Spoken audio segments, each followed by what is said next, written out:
Une fois qu'on a terminé l'installation de JSON Server et on a bien lancé le JSON Server, on va passer à notre application Angular.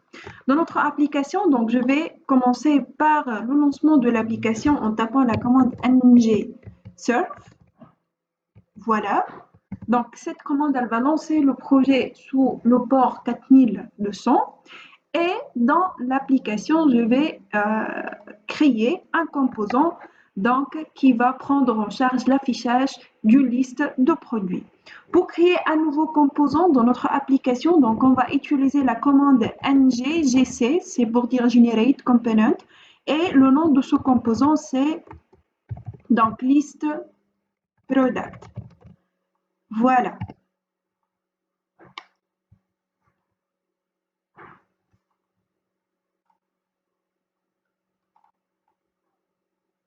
Donc, suite à l'exécution de cette commande, un composant avec le nom liste product sera donc ajouté dans notre projet.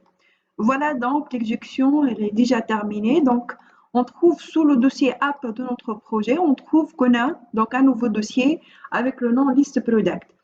Et sous ce dossier, donc, on va trouver la liste des fichiers nécessaires pour implémenter ce composant. Voilà, maintenant dans le fichier appcomponent.html, donc on va appeler le composant qui est déjà ajouté. Donc je vais supprimer le code qui est déjà déclaré par défaut et je vais donc appeler le composant app list product. Voilà. Donc, et je vais ajouter justement un titre ici, c'est le fait de dire que voilà cette partie, donc elle va donc traiter le workshop REST API en utilisant le service HTTP client. Voilà. Donc, je vais vérifier si l'exécution, donc voilà, donc le projet est bien lancé sous l'adresse localhost 4200. Donc, on va vérifier ensemble l'adresse, donc localhost 4200. Donc, voilà, workshop REST API, list product source. On a bien appelé le composant.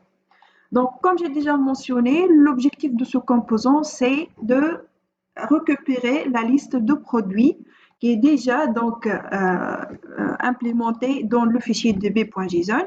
Et pour le faire, bien sûr, il faut invoquer les web services nécessaires en utilisant le JSON Server.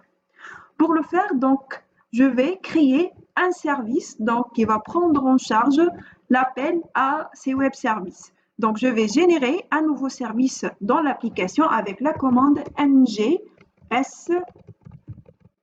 service pour dire donc ng generate s service et je vais appeler ce service product. Donc, dans le service product qui sera généré sous le dossier service, on va implémenter donc les méthodes nécessaires, quelles que soient pour récupérer, modifier ou supprimer des données dans ce fichier db.json. D'accord? C'est-à-dire dans la partie backend de l'application. Et dans cette partie, donc, on va commencer par la récupération des données. Donc, on va appeler ou on va invoquer un web service de type get. Pour le faire, donc, je vais ajouter une classe modèle. Donc, je vais créer un dossier sous le dossier app avec le nom modèle. Voilà, et sous le dossier modèle, je vais donc créer un fichier TypeScript avec le nom product.typescript. Donc, product.nts. D'accord? Dans ce fichier product.nts, donc je vais déclarer donc la classe modèle product export, donc classe product, et voilà comme attribut, donc je vais ajouter l'ID du type number, donc le title est du type chaîne de caractères, du type string, la quantité, donc quantity, du type number, et voilà le nombre de likes, du type number, et finalement on a quoi? Le prix, donc price, du type number. Voilà, maintenant on va passer à l'étape suivante, c'est le fait d'implémenter la méthode qui va récupérer donc la liste des produits. Voilà, donc cette méthode, elle va invoquer un web service qui est déjà implémenté côté backend. Donc, ce web service permet de récupérer la liste de données, quelle que soit d'une base de données ou de ce fichier db.json. Donc, pour assurer cette communication entre la partie frontale, c'est-à-dire l'application Angular et la partie backend, on va utiliser un service prédéfini implémenté par le framework Angular. C'est le service HTTP client qui va prendre en charge cette communication asynchrone avec la partie backend. Pour utiliser ce service dans notre application, il faut importer le module HTTP client module dans le fichier appmodule.ts. Pour le faire, donc dans la partie import de ce module appmodule.ts, je vais donc importer le HTTP client module. Voilà. Et par la suite, donc je vais utiliser le service HTTP client. Pour utiliser un service, bien évidemment, il faut l'injecter dans le constructeur. Donc ici, dans le constructeur de Product Service, je vais injecter le service HTTP client. Donc voilà, private HTTP client. Ce service HTTP client, il va prendre en charge, comme j'ai déjà mentionné, tout ce qui est interaction avec le backend en mode asynchrone. D'accord? Donc, il va envoyer des requêtes vers le backend et il va par la suite récupérer les données depuis le backend. Donc, pour implémenter cette méthode getProduct, on va donc utiliser le service HTTP client. Donc, la méthode getProduct, donc elle va faire quoi? Elle va tout simplement donc utiliser ce service. Donc, return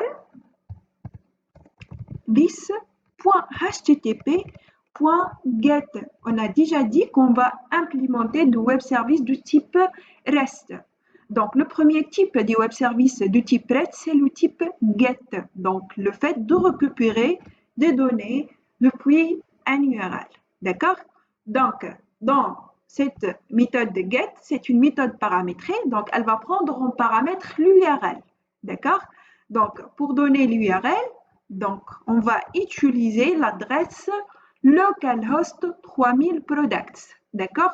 Autrement, on va donner l'URL vers le JSON Server. Donc, l'URL qui est déjà lancé en utilisant le JSON Server. Donc, cette partie-là, pour nous, représente la partie backend.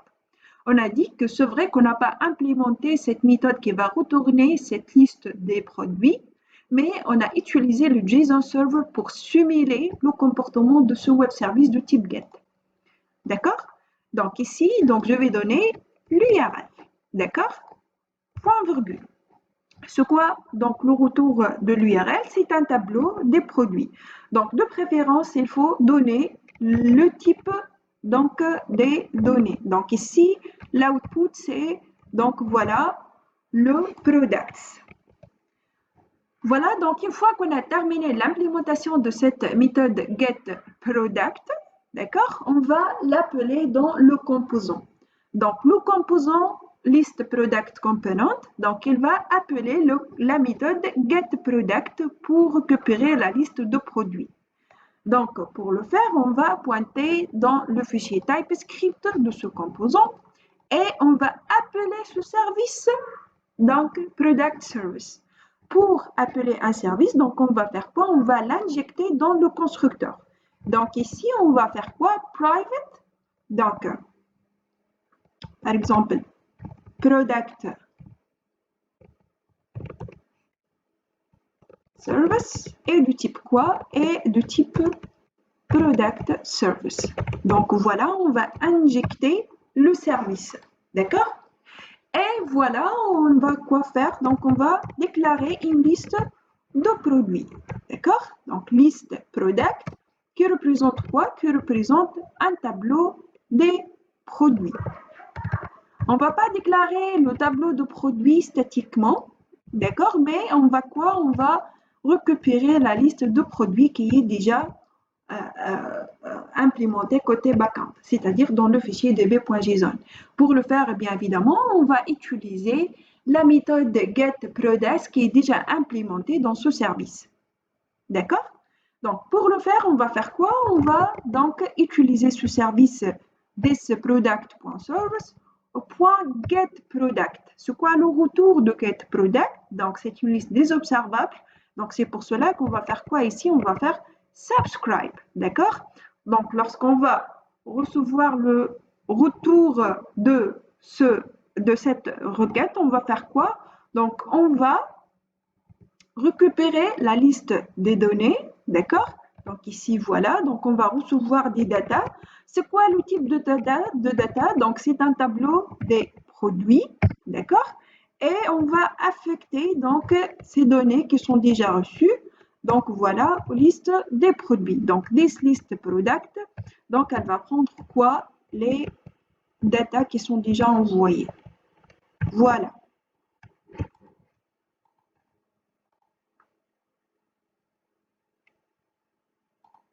Donc, le data est de type product. Voilà. Product, un tableau des produits. Donc voilà, donc ici on a terminé quoi? La récupération des données. Donc thisProduct.serviceGetProduct.subscribe. D'accord? Donc c'est quoi le retour de ce web, de cette méthode getProduct? Donc ce sont des observables, d'accord? Et voilà, grâce à la méthode subscribe, on va à chaque fois récupérer la liste des données et on va affecter ces données à notre variable liste product. Maintenant, dans la partie template de notre composant, on va afficher la liste des produits. Pour améliorer le rendu de notre application et la qualité de l'affichage, je vous invite à installer Bootstrap. D'accord?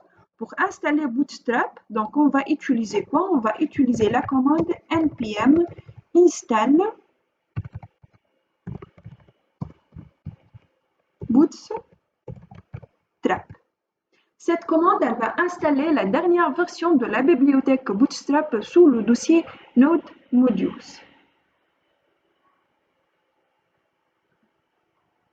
Parfait. Voilà.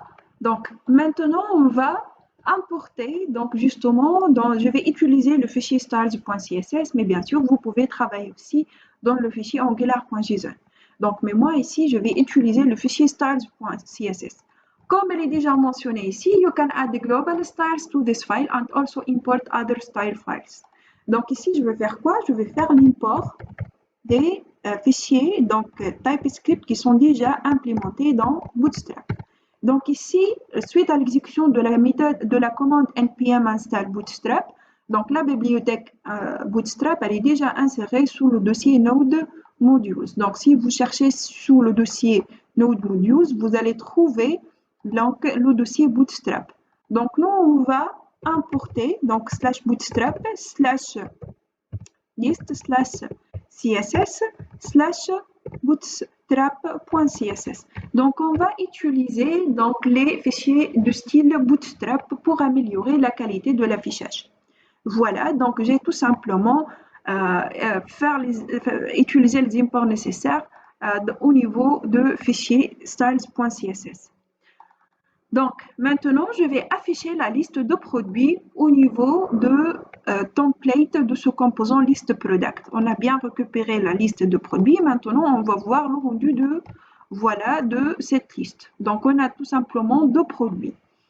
Voilà, donc ici, je vais ajouter un titre. Oui, voilà, donc product list.